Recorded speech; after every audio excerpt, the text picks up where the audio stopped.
the topic of today's lecture is processes of normal and abnormal cerebral and cognitive development implication. Let's have a few minutes to communicate, because I have a tradition when I'm giving a lecture or seminar. I always like to be in touch with audience and to understand to who I'm talking. I'm trying to connect with people and understand that we are on the same level, that we are on the same page. So first I will introduce myself, and then I will ask you to say a few sentences about yourself, just to be in touch. So my name is Lyudmila Lahuta. I'm a holistic psychologist. This year I'm celebrating 10 years in the field. I'm also a writer. My book, How to Heal a Heart and Open Up on Love, you can find on Amazon. And I consider myself as educator because I conducted more than 500 webinars and crafted more than 20 online courses. And this year I became a founder of Institute of Psychological Maturity. I will tell you later a few words about this institute, about this platform. But first I wanted to share why I'm here in this faculty in neuropsychology. And the same question I'm going to ask you, why you are here? What brought you here? Interest or something else? So why I'm studying neuropsychology? After some time of working in the field, especially in the counseling, psychological counseling, I'm realized that I'm lacking of something important. The knowledge how body operates, the knowledge how brain operates. Of course, that's something that could be studied like from the online courses, like I'm usually doing, like many modern people doing. I could study it from internet, but I wanted to be again in my alma mater, because my first degree, my first education was in Tarashchenko University, but on philosophy faculty. So that's why, because I came from humanitarian field, and my psychological education was the second education. I was lacking a lot of, to my point of view, very important pieces of information which help us to work with people and understand their symptoms, their psychological symptoms. So please tell me a couple of words about yourself, your name, and why you are here. This also will be very important for us in the next discussion. I'm planning to have small discussions between my slides, between information, so we can also be in contact. Who wants to tell first? Okay, Anna. Okay, so it's kind of obvious that my name is Anna. I'm actually don't have experience in the field of psychology because I came from totally different field. It's winemaking. Oh, But wow. I was interested in brain structure, in brain processes, and other psychology, neuropsychology related stuff since my childhood. And it happened kind of, it was stupid, but I couldn't apply for something interesting for me since I failed my math test. And Oh. so I decided, okay, then I will make wine, why not? But today I'm here, and that's mostly because I'm really interested in science, and especially science behind our emotions, behind our well-being, behind our motivation, and I truly believe that almost everything that we do, we think, we feel, it's in our brain and maybe in our guts.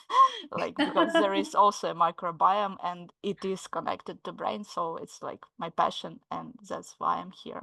Thank you. Thank you, Anna. Are you planning to use this knowledge in winemaking or in your personal life? No, I will not ever do something related to wine, except maybe drinking, because Okay. it's not my field.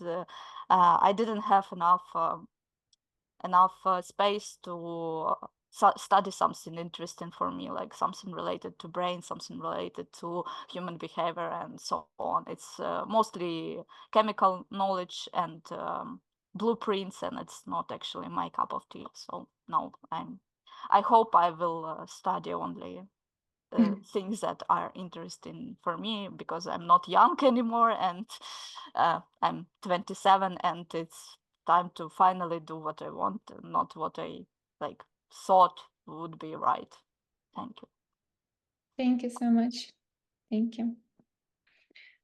I see another Anna is raising hand.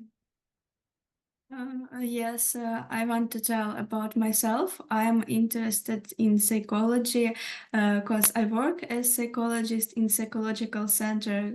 So I need this knowledge to work to help people.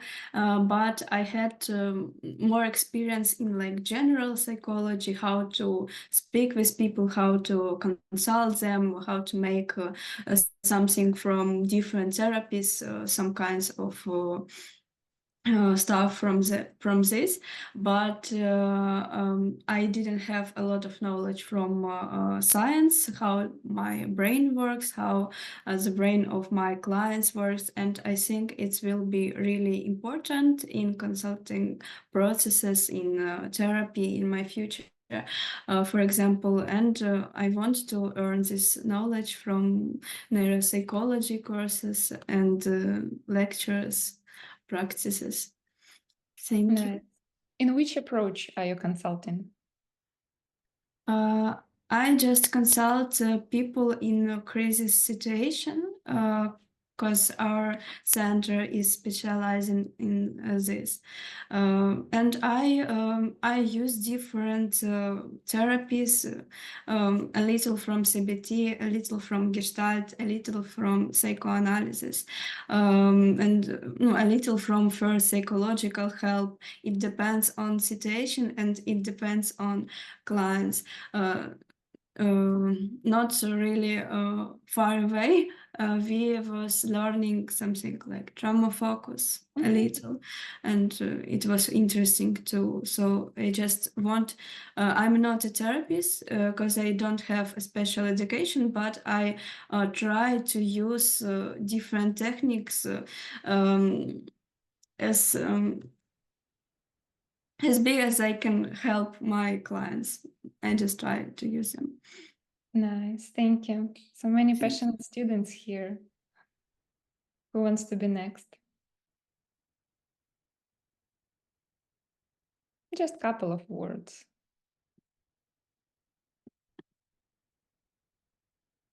I don't see how many of you in general. Hello, Yeah. can you hear me? Yeah, I can hear you. Yeah, perfect. My name is Nadia. I'm a psychologist, mostly economical psychologist, and I'm working with statistics, with adaptation of some questionnaires, and I like to combine maths, statistics, neuropsychology, and other fields with actual psychology. Nice. Thank you, Nadia.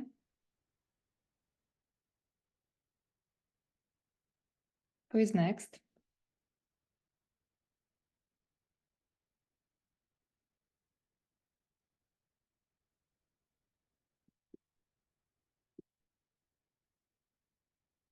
Mm, 3, 4.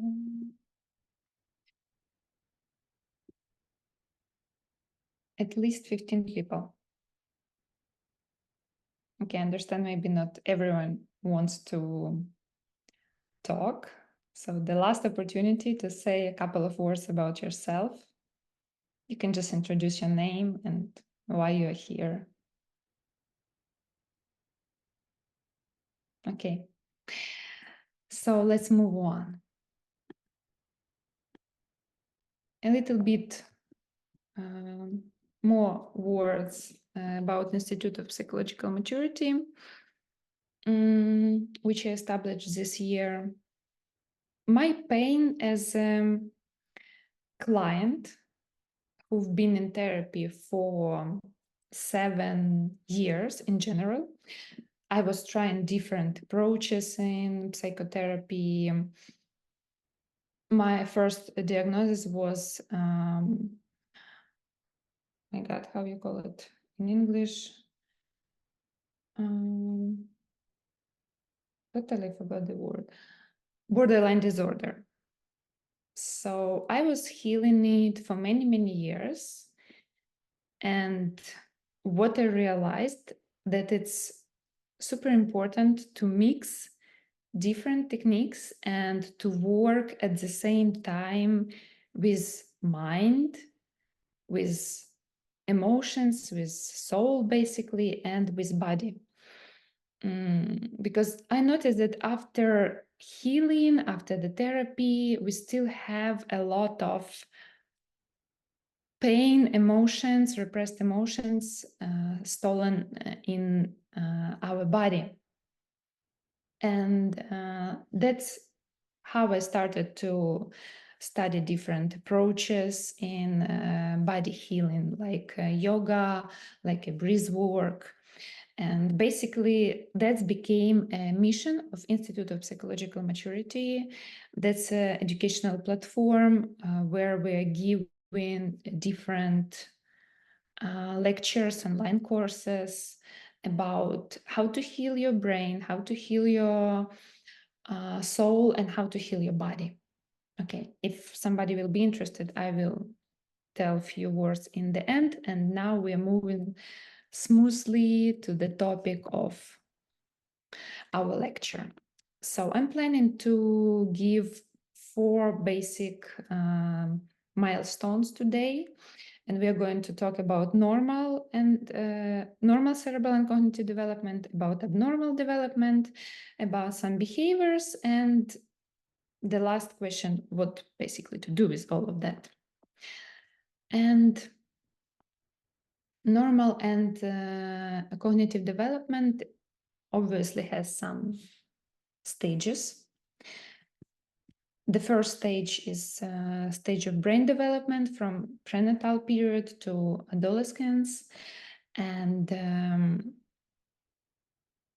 here I would like to stop a little bit more because basically it's the most important period. You understand that development of the brain is complex and dynamic process that begins before birth and continues into adolescence. According to the information which I was searching in different articles, because when I was preparing this lecture, I didn't feel, confident about the topic because it's not exactly the field where I have a lot of experience, because I'm a counselor. I'm doing a psychotherapy. That's my field. That's where I feel confident and I can wake up in the morning and talk about it.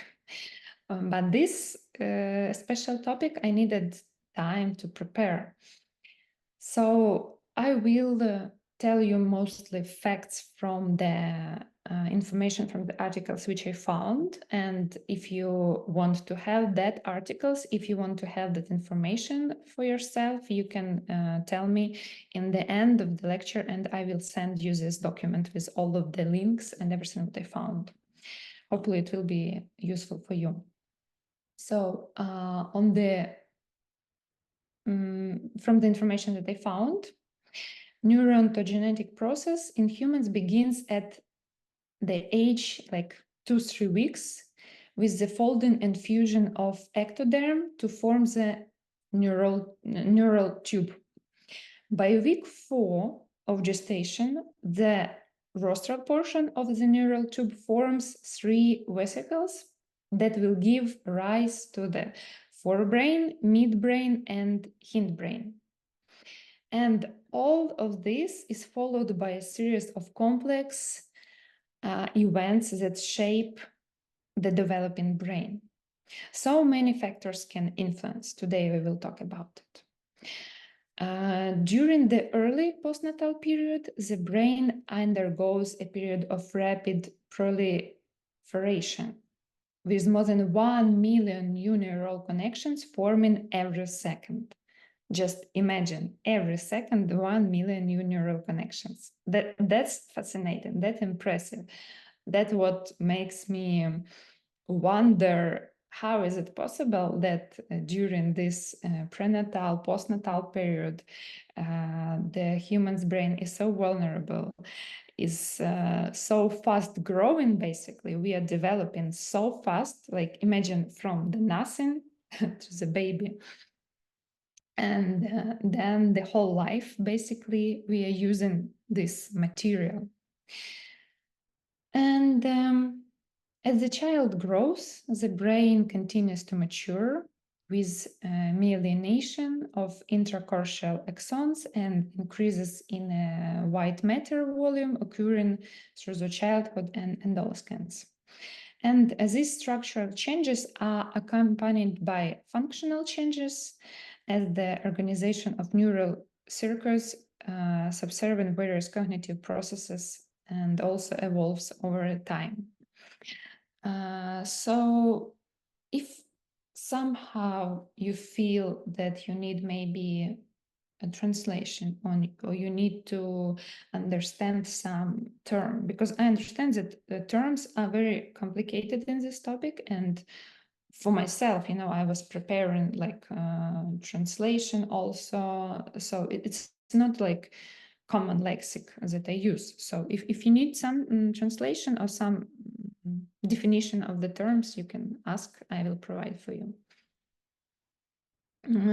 Here on this slide, I would like to stop on the key milestones on the most important in cognitive development. It's like how you can tell that cognitive development it's happening, right?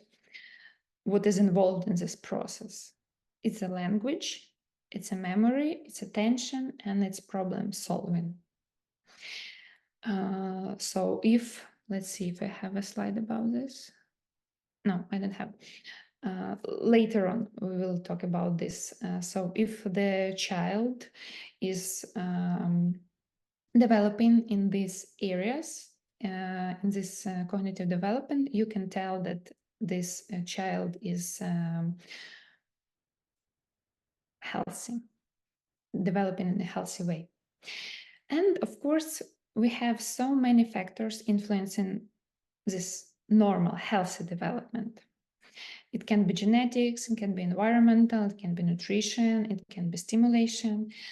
I will provide you a couple of cases today, case studies from my concealing work. Unfortunately, I can't diagnose my clients what is going on in their brain and provide, some neurological devices, but we talk about their problems, and sometimes during these conversations we dig really deep stuff connected with prenatal traumas, and I will share with you this experience. So coming back to factors, and I will give you some explanation how basically environment and how environment in a womb when a child is maturing influence on the development of the brain. Basically, I will give you circumstances and we can discuss what could happen with this child or with this person. Because again, we can't diagnose right now after so many years. Normal cerebral development also involves the intricate process of neuroplasticity, where the brain undergoes structural and functional changes in response to experience, environmental stimulus, and learning. And this process allows for the establishment of neural networks and synaptic connections that supports various cognitive functions. So basically here, what we need to remember, if we're talking, let's focus on something like that we can remember, because when I give you all this kind of information, there is no way you can remember like everything, right? That's not how our brain works, but something that you can focus. So normal cognitive and cerebral development. Here we discuss neuroplasticity, milestones, and synaptic pruning and myelination. That's where you can like stack your brain to. Neuroplasticity we discussed. Milestones, what is this? Also, normal cognitive development follows a general trajectory marked by specific milestones in areas such as language acquisition, social cognition, executive functions, and perceptual motor skills. That's also like some milestones that we can focus on. If the person have all these skills areas developed well, you can tell that it's normal development, that it's a healthy person. And these milestones provide benchmarks for typical development and can, of course, vary across cultures and individuals. Actually, this question was bothering me for a long time, if our brain work in a different ways, if we are born in a different cultures, if we are born on a different continents of our planet, because obviously that's something that we can tell, that our bodies are different, like African body, American body, Latin American body, it's very different body. So I was wondering if our psycho and our brain are different. For now, I have experience only working with one American. Slowly, I'm taking this challenge, and I'm accepting for concealing people from other cultures. And I can tell that approaches that we use in Ukrainian psychotherapy worked with the client that I worked. He is American, but originally from India. So I'm still researching in this topic. And the third one milestone in normal development is synaptic pruning and myelination.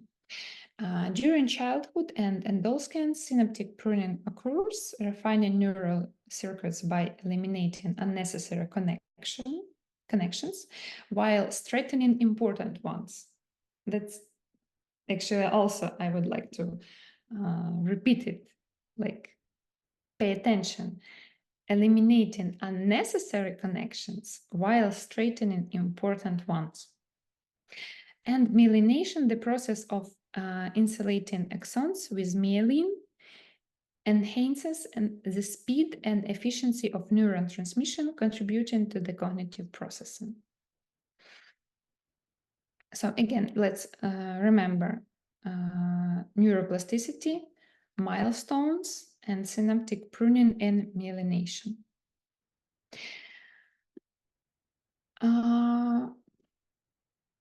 About stages, I already talked about it, but let's repeat. So here we have basically stages like 2-3 weeks, where we have like folding and fusion of ectoderm to form the neural tube. Then we have the next stage by the week of 4. The rostral portion of the neural tube forms 3 vesicles that will give rise to the three different parts of the brain: forebrain, midbrain, and hindbrain. And then we have a postnatal period in general, where the brain undergoes a period of rapid proliferation with more than 1 million new neural connections forming every second. So basically, that's the first three stages of prenatal period. And then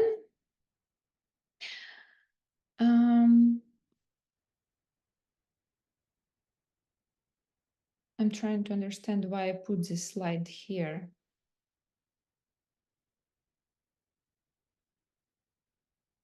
Oh, okay, I got it.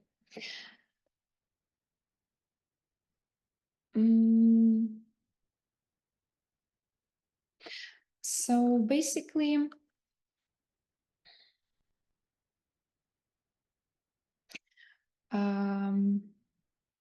what we can tell about the next stage of development of the brain: children, when they are born, when they went through prenatal period, they meet a lot of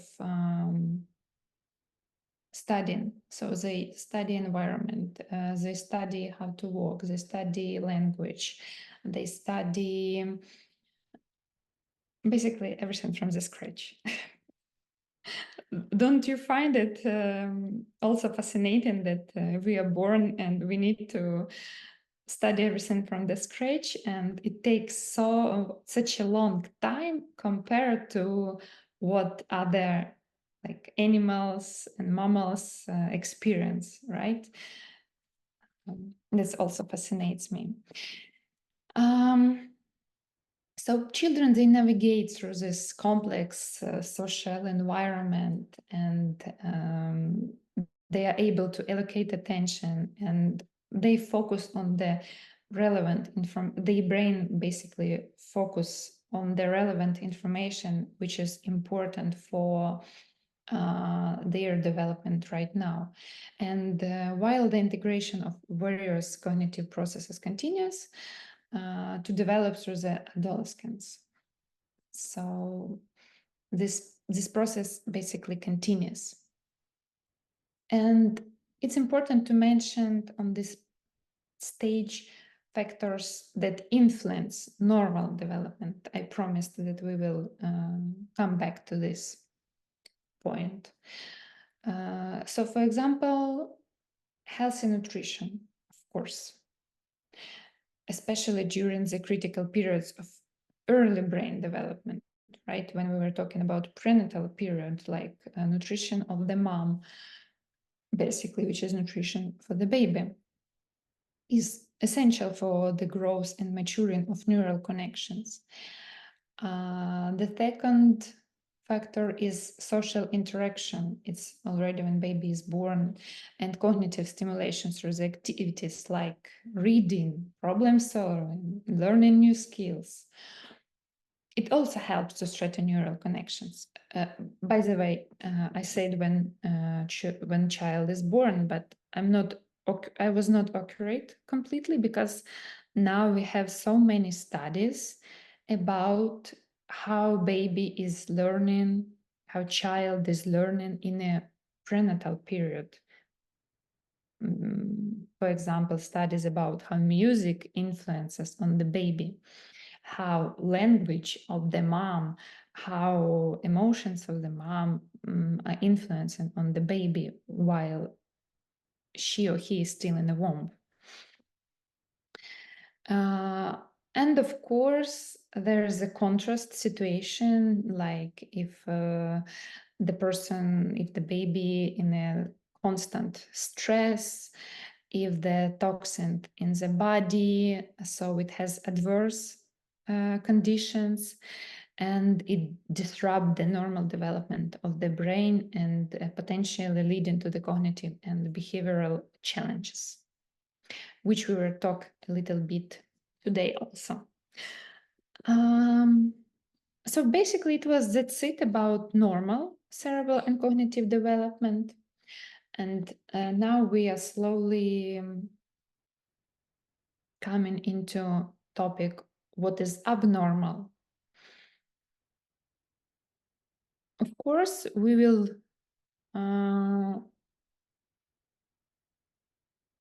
go through these topics like neurodevelopmental disorders, injuries and traumas, and environmental factors. So basically in this topic, also 3 milestones.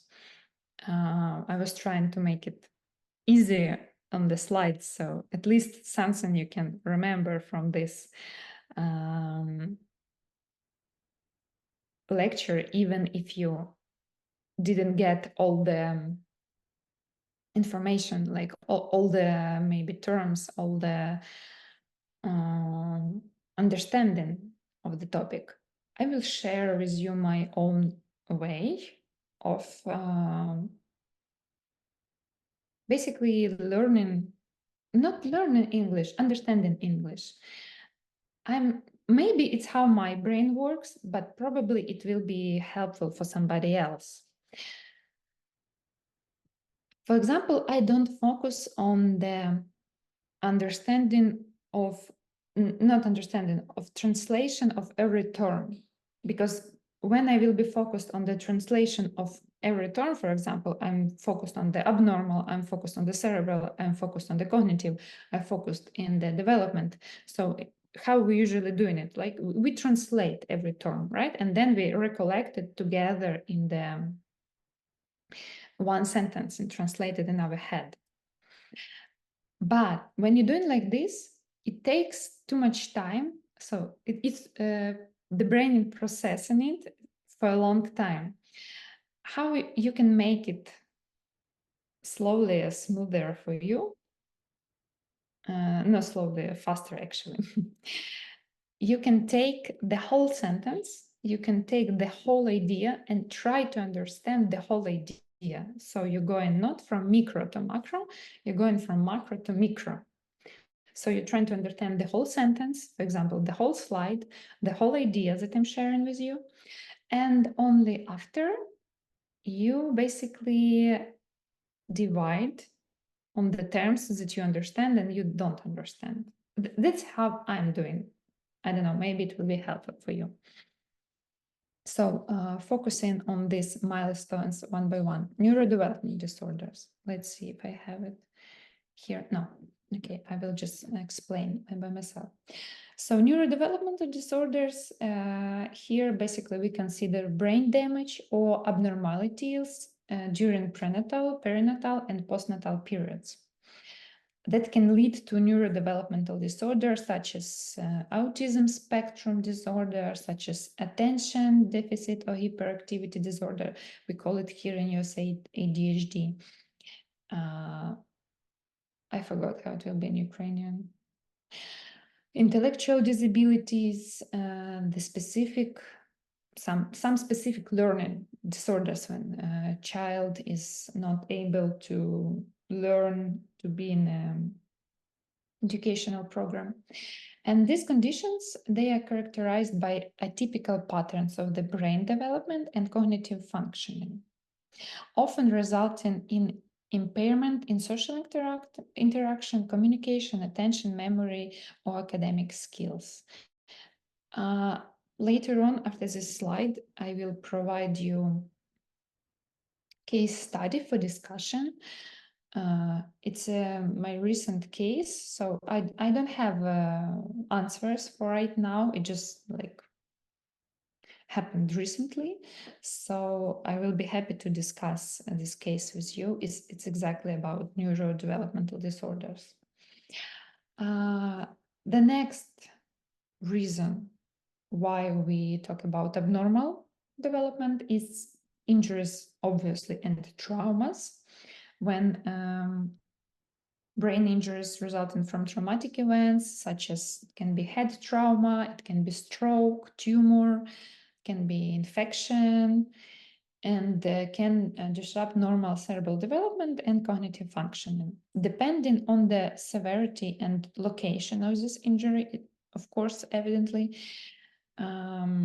children may experience a range of cognitive deficits, including impairments in memory, problems with attention, problems with language, with other executive functions. And the last but not least, it's environmental factors. It can be adverse environmental factors such as prenatal exposure to toxins that we talked already about, right? Neglect, it can be abuse or socioeconomical disadvantage. It's actually huge influence on the children who live in I'm trying to find politically correct word. Who live in the families, who live with parents who cannot provide like basic stuff, like food, like clothes. I didn't think about that before I started concealing, before I started to work in my own psychotherapy like a client. And this factor is so crucial. I can't explain it without giving examples. But let's move on. And all of these factors, they may interfere with neurogenesis, synaptogenesis, and myelination process, leading to cognitive delays or deficits. I wanted to discuss with you one interesting case.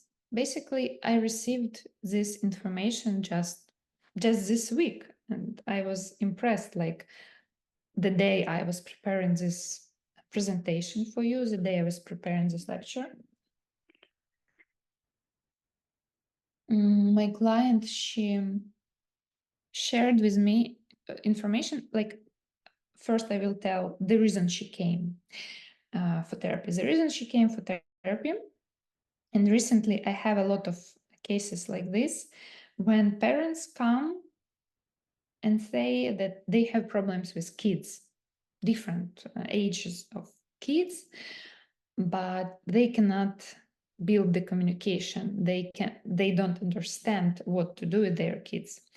And in most cases, when we have this question, when we have this request for therapy, in most cases it will be kids with autism disorders, with ADHD, and something like that. So basically, she came and said that she described that her kid, who is already pretty much adult, 16 years old, that he doesn't want to study, that he doesn't want to communicate with people, that probably he has depression, and probably maybe some other like mental problems. But the main problem was that he didn't want to go to the doctor, and he didn't want to and also he was smoking marijuana. That was bothering his mom the most. So she came with this request, and usually I'm taking parents with kids only if it's less than 16 years old. So 16 years old is already like borderline. If it will be like 17 years old, I'm not taking this family for consultation. So I was working with her in a family therapy approach. And after some time, after some consultations, we figure out that she had very complicated pregnancies. She was pregnant and she had 3 kids. And all of the kids have mental problems. That was triggered me, like it took my attention. I was like, interesting, that's something important, that's important. So I will repeat for you like important information about this case so we can discuss it. So the first request for the therapy, a woman comes with the request that probably her kid has depression. And so he doesn't want to communicate and he doesn't want to study and smokes marijuana. That's three main questions. Then we figure out in a conversation with her that her pregnancy with this kid and previous kids also were very complicated. She was alone without a man, 3 kids from 3 different fathers. So 3 different fathers on one mother. Very complicated pregnancies, a lot of economical stress. It means that she needed to survive, basically. That's the term that she uses. She needed to survive.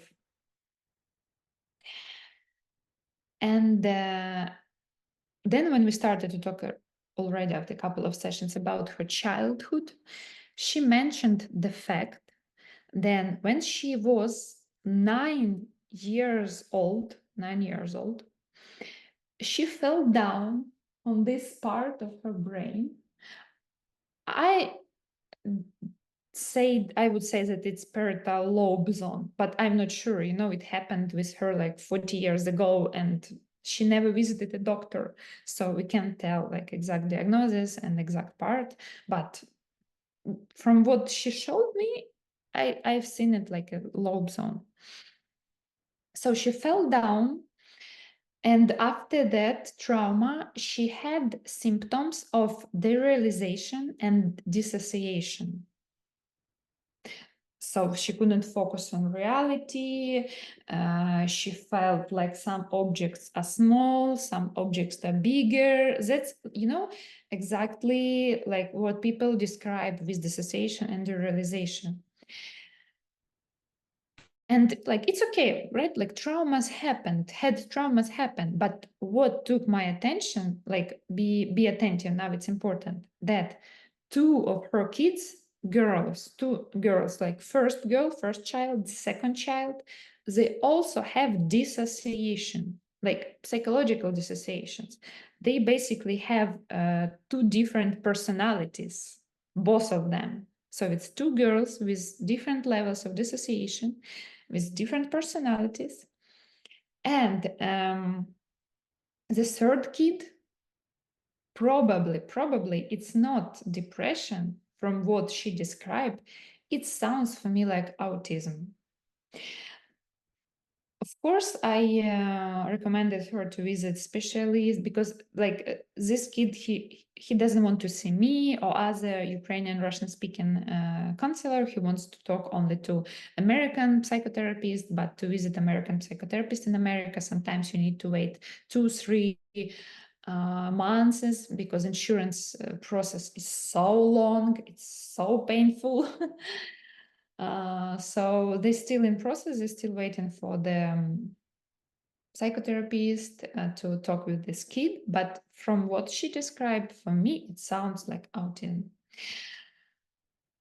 So I invite you to discussion. It's open discussion. Like I don't have any answers. I'm just interested. I'm just fascinated. Like how could this happen? The woman that had the head trauma, sorry, it's a mistake, head trauma on the slide. And she has 2 kids with dissociation and 1 kid with autism. So I would like to hear your ideas about this case. If somebody needs translation, particularly of this case, I can provide if it's necessary in Ukrainian, because I'm interested that you participate in discussion. And I would like to notice that you will get some extra points while you join the discussion. That's a big advantage. I can do a suggestion because there is a study that concludes that gray matter volume of the right inferior oh my god, I cannot pronounce it. IPL, let's say, was smaller in the autism group than that is in the control group. So I can suggest that it is somehow maybe it's genetic. There is not enough data. Like maybe you can specify brain trauma. It was like what kind of brain trauma it was specifically, and what kind of maybe it was hypoxia, maybe it was something that could change the brain structure, not only like only, oh my god, sorry, I cannot today speak properly. I mean, there is such a factor as epigenetics, and we can assume that maybe if it was not like brain trauma, like a stroke by blunt object, maybe if it was something related to her genes, that was like the reason why her kids, they got those like disorders, like something. So please specify what was that trauma and like. That's the problem. The problem is she never been to the doctor. So imagine 9 years old kid. She had the injury. She fell down. Then she had the symptoms of dissociation and derealization. And because her mom is, I don't want to use terms, but looks like she is bipolar. So they never been into good relationships. She is very abusive. So the kid never trusted the mom. And because of this, the kid never been to the doctor and never told to anybody in her life that she had this trauma. So basically, that was the first time she was talking about this. Then in this case, there is a need in genetic studies, because it could be epigenetics that she had certain genes, like you said, there was a case of probably mental disorder in her family. So there could be a reason why she had not like something like I don't know, fracture or something like that. It was more behavioral changes and more like diagnosis. So I would say it could be probably epigenetics and genetics. It's not something like behavioral, on my opinion. But then we should remember that autism is a really complicated theme, and there is not enough data currently, so we could say like 100% that is genes, or that is our environment or something specific. That's the case. Yeah, thank you so much, Anna, for your opinion. Thank you. I see another Anna is raising her hand. Yes, I wanted to add about autism. I heard some discussions about that, that if the child has really, there are two kinds, like autism can be like a child is born with it, or it was like happens after sometimes in addition to epigenetic circumstances. And I think it could be that way, because if a child has really bad relationship with mother can't speak, can just hold this child, can explain the different even nature, how it works in this world for a child. The child can just have these symptoms after a long time, and it's just influence on the development on the child, because it was from the birth of the child to his or her growth. And what about dissociation? If the relations is really bad for a child, it's really important to have just like I can say like a mirror of their parents, that the parents can say, for example, you are right now, you are just making something wrong, for example, you are good at something.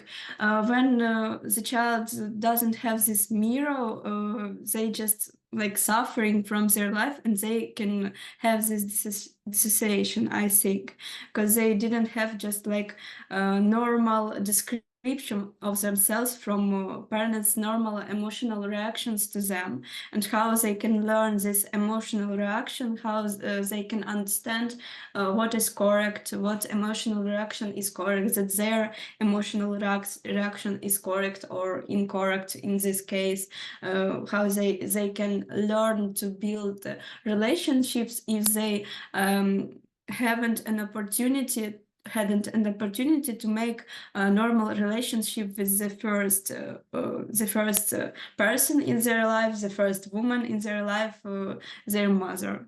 And I think so.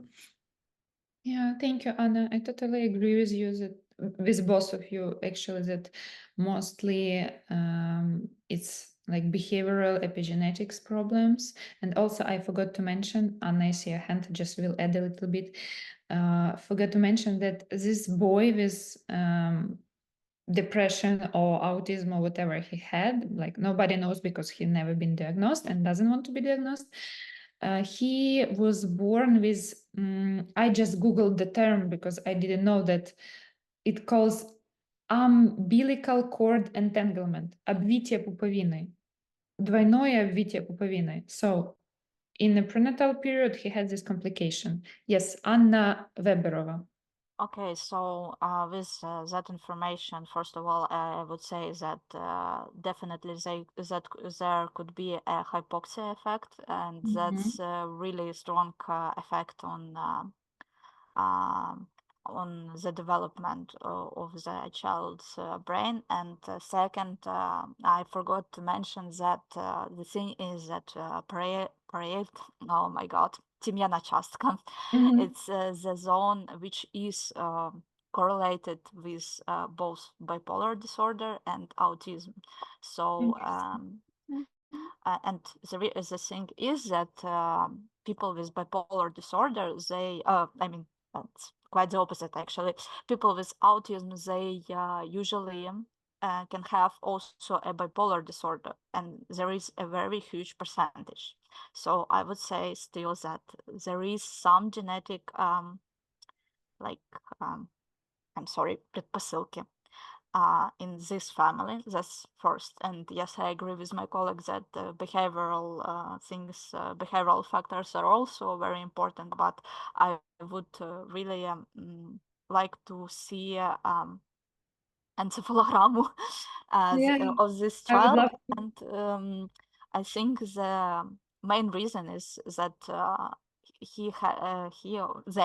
they have damage in oh my God, утемнение части, because that's the lobe that responsible for interpretation stimuli. So we can assume that they have autism, but it can be just their misinterpretation of stimuli because of the damage of this part, because it's a really important part of our brain which could interpret stimuli, and it's basically like a hub that could like help us to understand those stimuli and well interpret them.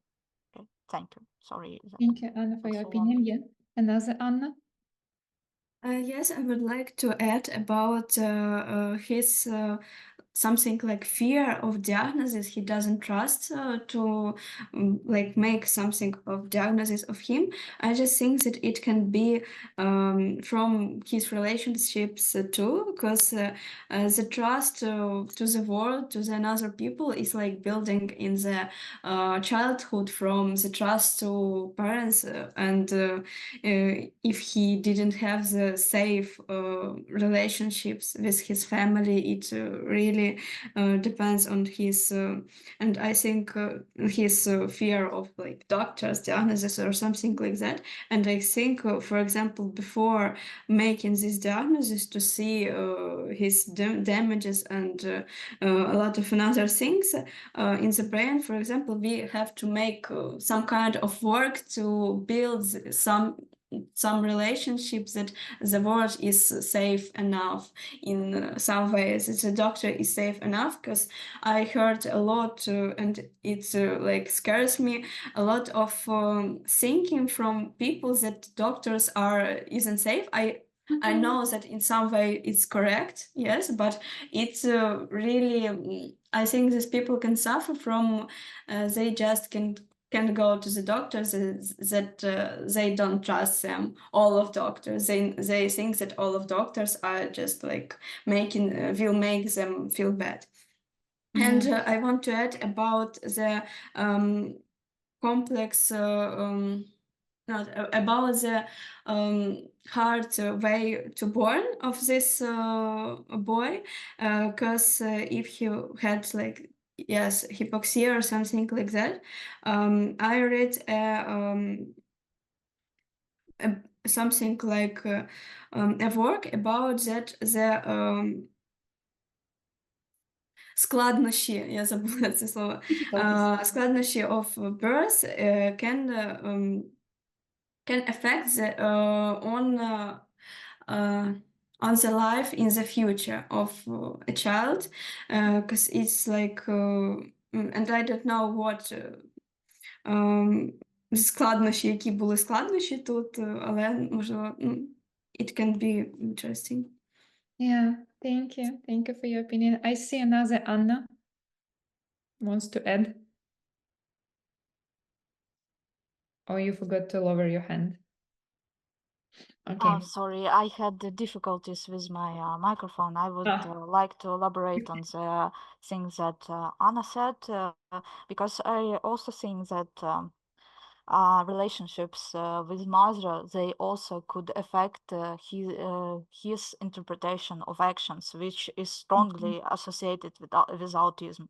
We always suggest that autism is about misinterpreting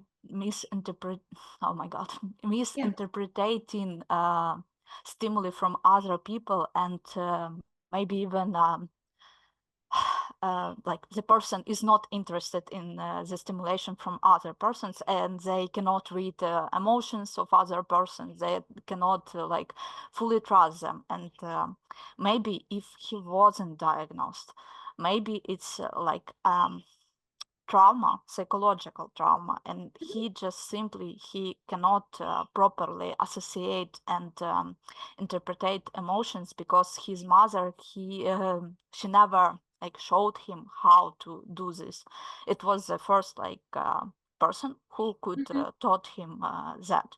And if he hadn't much friends, relatives, friends, and other people, they could like a little bit soften this trauma, he just could never teach how to learn how to process emotions from other people. He just didn't have an example, so it could be also the case. Yeah, thank you, Anna. You both are right, and this is super complicated case. That's why I bring it to discussion, because there is no right answers. There is no answers actually for now. There's so many questions and so little answers. Thank you for your opinions. Veronica, I would like to ask, how many minutes do I have more? Because I'm still in, I don't know, 50% of my presentation. Well, by the way, you have only 20 minutes. Oh, 20 minutes. Okay, I will do it. Okay. Thank you so much. Basically, we talked a lot about prenatal period, so let's move on.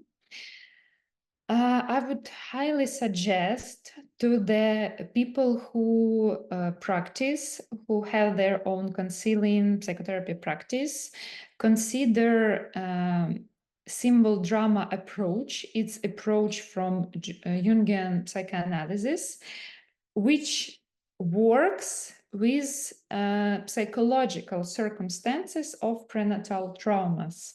So if we have a brain injuries in prenatal period, if we have like cases like we just discussed, like obvitia pupavinae, something like that, it's so hard to dig there, especially if we don't have information, but brain keeps metaphors, brain keeps symbols of that period, even if we don't remember that period consciously. So what I do, how I work with that type of client, I work with the sound, like I do sound healing, and I do symbol drama to work with that deep prenatal level of traumas. Specific developmental disorders I mentioned, like which influence on the normal development and abnormal development, but I just repeat quickly, it's autism spectrum disorders, it can be some intellectual disabilities, and attention deficit disorder, ADHD. And I would like just a few words also to discuss with you quickly, like 2-3 minutes, which neurological conditions affective cognitive functions, because we already talked about it. We expressed all of these words, all of these terms. I just want to hear from you so you can like remember this topic. You can remember something from today.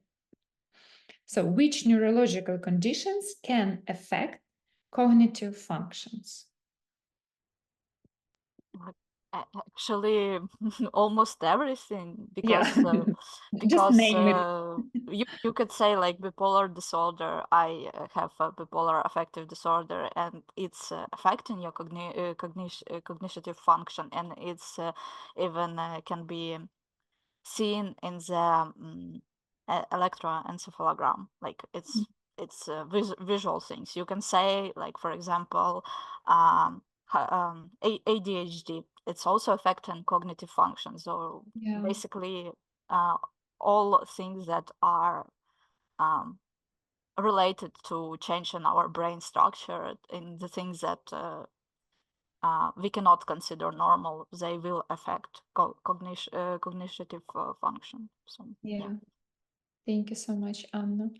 Yeah, we basically mentioned everything this today. It's brain injuries, like in the case. It can be stroke, right? It's not only the experiences that we had in a childhood. It's also when we adult, it can happen stroke, and can be different brain traumas. So all of this basically that we mentioned today can influence on the cognitive development and cognitive function. And actually, I realize that I have enough time to finish my presentation. I'm almost in the end. Like last questions that we discussed today, cognitive behaviors in normal and brain damaged children.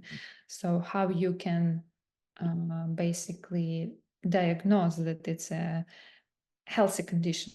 Healthy condition is when children demonstrate strong learning abilities, they quickly use the new skills, they adapt to new circumstances, they can understand instructions that you give them, and they use the knowledge they gain for the exploration of the environment.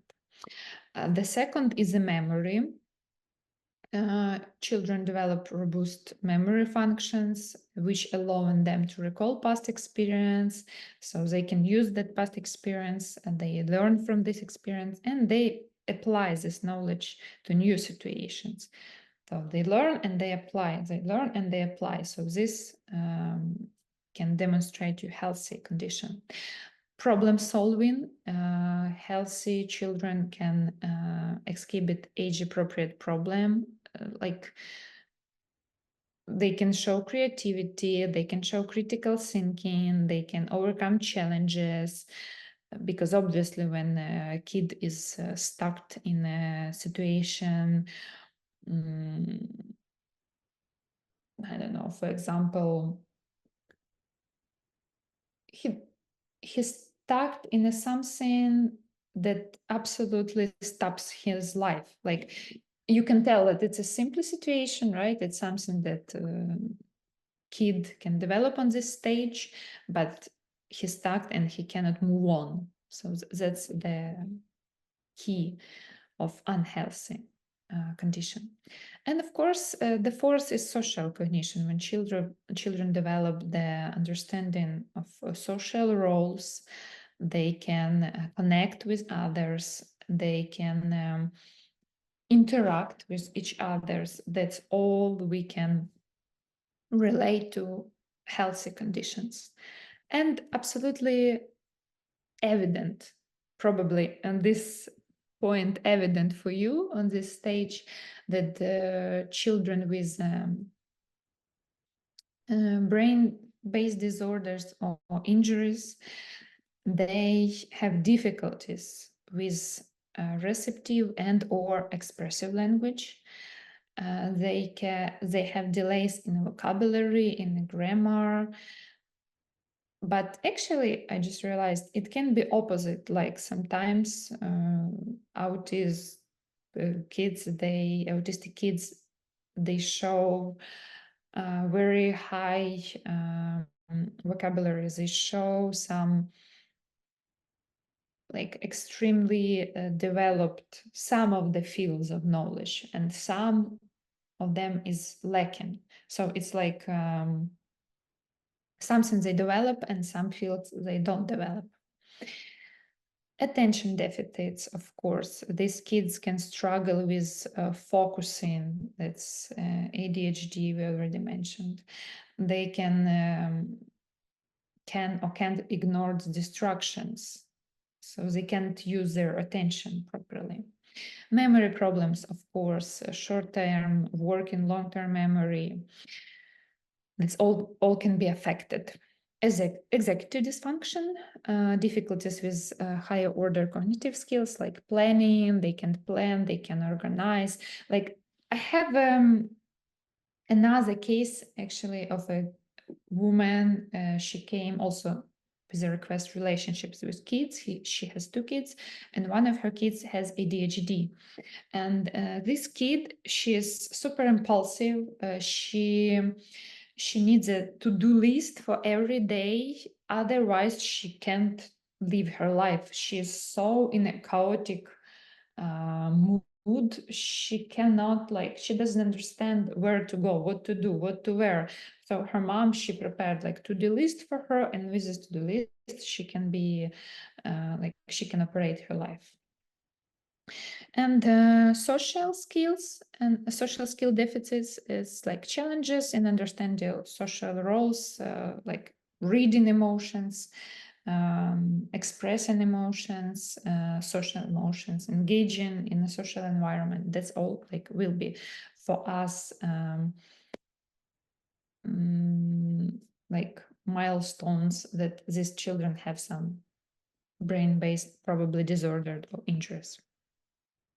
And the last question for today to discuss, it's strategies for supporting these people, these kids, these families, because basically why we learn all that, why we need all that, because we supposed to work with that people who have all these problems. Of course, the most important is early identification and intervention, but in most cases that I have, it never happened. Like, people never had this idea, oh, I should go to the doctor, I should go to the psychotherapist, I should diagnose. Really, I don't know why, but people afraid of doctors. People, especially parents, they afraid to hear this diagnosis, like, oh, your kid has autism, or your kid has ADHD, especially here in States. Because I work with Ukrainian families, right? I work with Ukrainian families who live here in States. So what they tell me, we're afraid to go to the doctor because the doctor give us pills and my kid become a vegetable. This is what often I hear from them.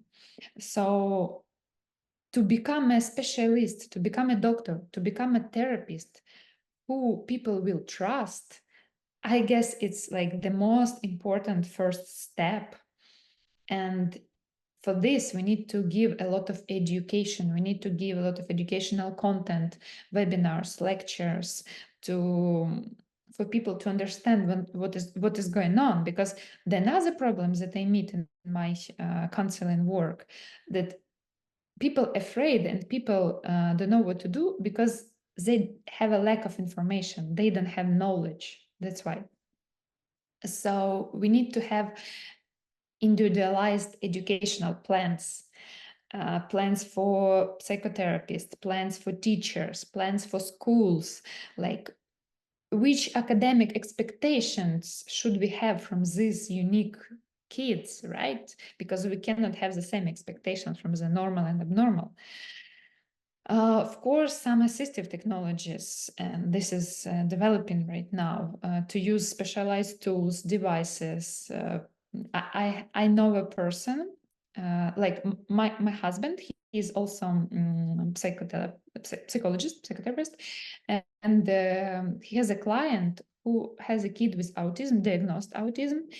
So this person, this man, he developed a business, a company. He opened a company which educate parents and teachers, educators with autism. Sorry, how to work with kids who have autism. So these tools, they are developing right now. They become more evident.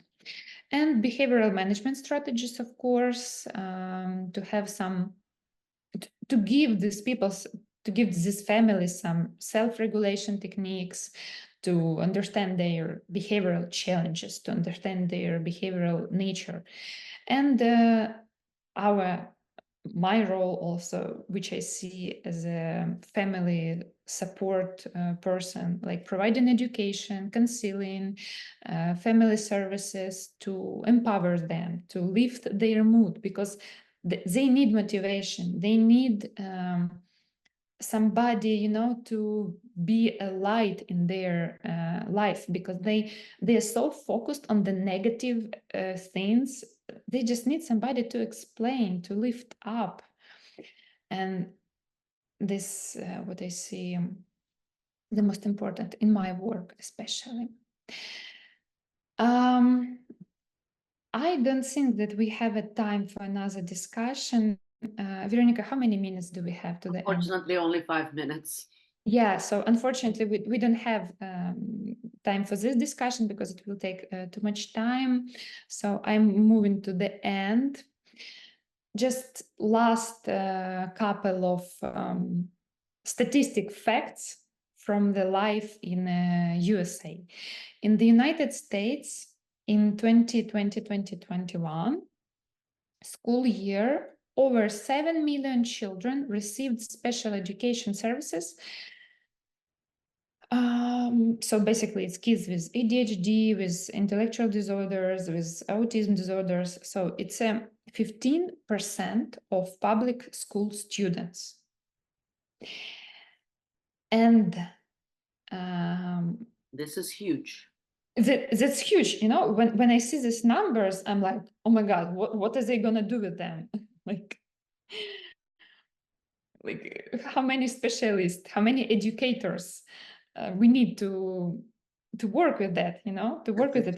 Tutors and teachers specialized on this kind of children, this kind of problem. That's crazy.